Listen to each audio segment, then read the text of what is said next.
Gracias por acompañarnos, 7 de la mañana con 13 minutos. Hacíamos una breve introducción a este tema, refiriéndonos puntualmente a lo que sucede con los bloqueos en el territorio nacional.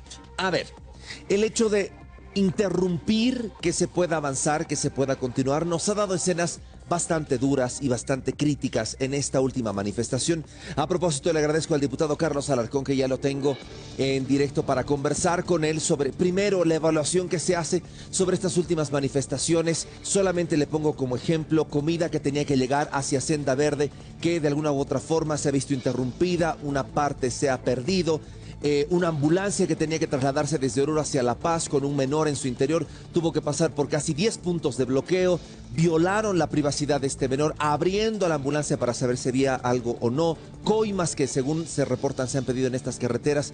¿Qué opinión tiene, diputado? Gracias por acompañarnos. Héctor le saluda. Buen día.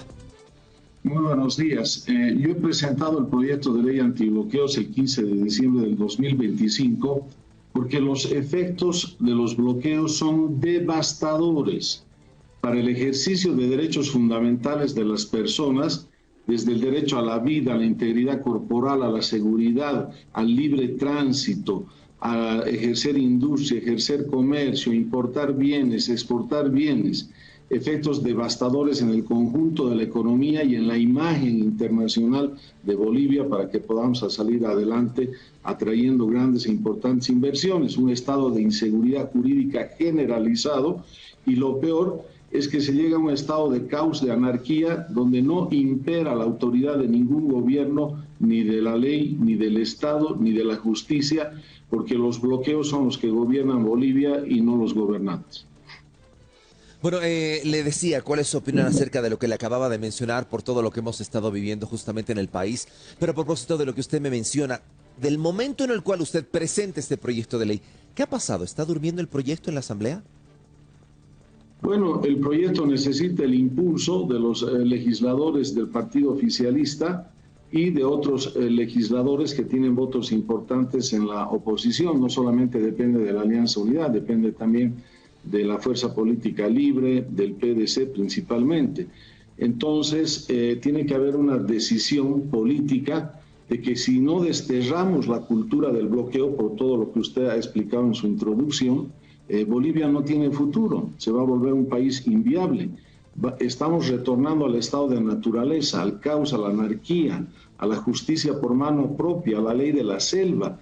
¿Qué país va a poder desarrollar en esas condiciones? Y se ha hecho una cultura del bloqueo. Lo que pretende esta ley es desterrar la cultura del bloqueo, señalando que el bloqueo no es el derecho constitucional a la protesta. El derecho es un delito violento que además atenta contra derechos constitucionales fundamentales de todos los ciudadanos que no tienen nada que ver con las causas o los motivos de los reclamos y las reivindicaciones. Hagamos esa especificación, le ruego, diputado, por favor, porque seguramente mucha gente que nos ve ahora dice, no, pues yo tengo derecho a protestar, yo tengo derecho a manifestarme, pero hay una línea, ¿verdad? Recordemos lo que pasó en Yayagua, Colcapirua, solo para darle algunos ejemplos. Se afectó la vida, inclusive de los efectivos policiales que estaban yendo a desbloquear. Recordemos el caso de un bloqueo donde se incendió uno de los buses de un particular que estaba varado en el punto de bloqueo y que no pudo atravesar el punto de bloqueo. Ahí está en juego el derecho a la vida, el derecho a la integridad personal, el derecho a la seguridad personal, no solo de los afectados en los puntos de bloqueo, sino también de los efectivos policiales y militares que van a desbloquear como carne de cañón y después los utilizan como cabeza de turco. El derecho que dice la Constitución que tenemos al libre tránsito dentro de cualquier lugar del territorio nacional. El derecho a la salud, cuando tu hijo se está por morir desangrado en tu auto y necesitas llegar en un minuto a un hospital y no lo puedes hacer porque te interrumpe el bloqueo. El derecho a la educación, cuando tus hijos tienen que llegar a la escuela porque ese día les van a tomar un examen o tienen un acto importante y no lo pueden hacer.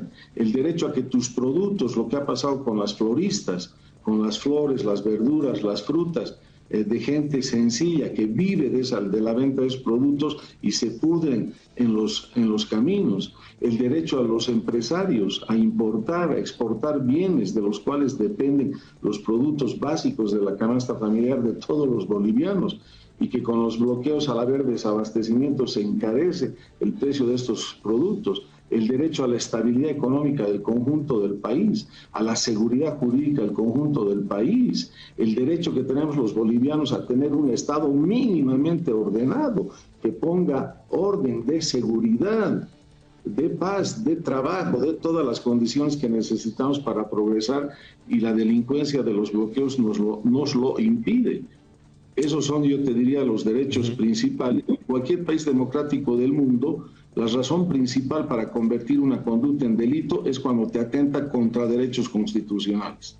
Ahora, cuando estamos hablando de las penas, atentando contra estos derechos constitucionales a los que usted se refiere, diputado, ok, digamos, tenemos ya la ley, la persona que sea encontrada, ¿cuánto tiempo se va a la cárcel? ¿Cómo se va a evaluar la pena para aquel que está bloqueando o para aquel que promueve este tipo de manifestaciones? Propongo 3 escalas penales. Para los que están bloqueando por cualquier causa, razón o motivo, porque en mi ley no hay bloqueos buenos y bloqueos malos. Para cualquiera que esté bloqueando, de 3 a 6 años de cárcel. Para los promotores, instigadores, organizadores, directores y financiadores de los bloqueos, que son los que no están en los puntos de bloqueo, pero determinan la realización del bloqueo, la cárcel agravada de 5 a 8 años. Y para los que en el momento del bloqueo atenten contra la vida, la integridad, la seguridad de las personas o del patrimonio público o privado, de 10 a 20 años de cárcel. Además, se establece la responsabilidad civil solidaria. ¿Qué quiere decir esto?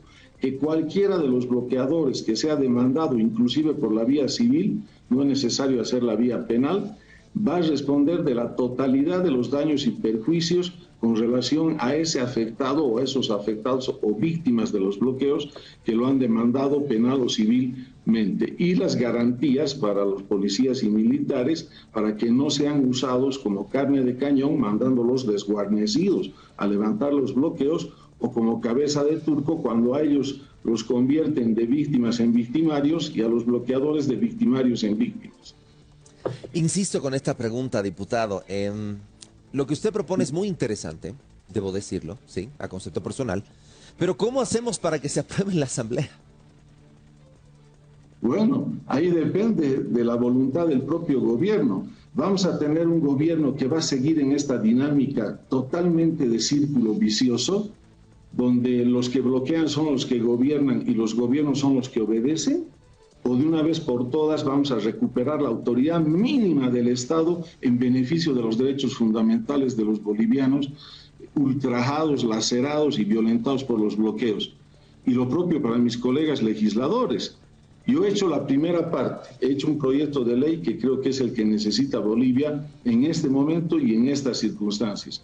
Ahora es el gobierno con sus diputados y son las otras fuerzas políticas dentro de la Asamblea las que tendrán que apoyar con el impulso de esta ley. Está en trámite en la Comisión de Justicia Plural. Esto lo he presentado desde el 15 de diciembre del año pasado y creo que este es un tema de urgencia nacional. Es más, yo creo que el principal problema existencial de Bolivia ahora no es el tema económico, sino es el tema de los bloqueos, del caos, de la anarquía, del estado de naturaleza, de la falta de respeto entre los bloqueadores con todos los bolivianos que queremos vivir en paz, en tranquilidad, en armonía y en progreso. Ese es el tema central, recuperar la autoridad de la ley, del Estado, de la justicia, y el principal signo de que no lo estamos haciendo es que hay carta libre, impunidad total para los bloqueadores. Ese para mí ahora es el tema existencial del país.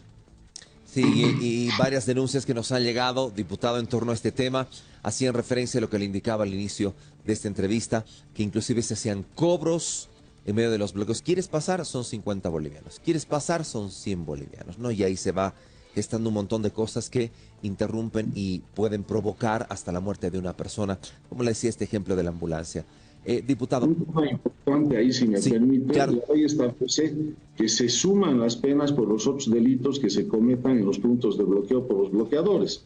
O sea, además de las penas que prevé por agravadas y básicas por los bloqueos, si se dan esos cobros extorsivos, esos chantajes, esas exacciones, se tiene que adicionar por ese delito ese otro castigo que ya está previsto en las leyes penales. Bueno, sería de verdad muy interesante que se lo pueda trabajar en la Asamblea porque ha sido un tema delicado y lo hemos visto absolutamente todos en esta ocasión comenzando este año. Diputado, ha sido muy gentil, muy amable por conversar con nosotros.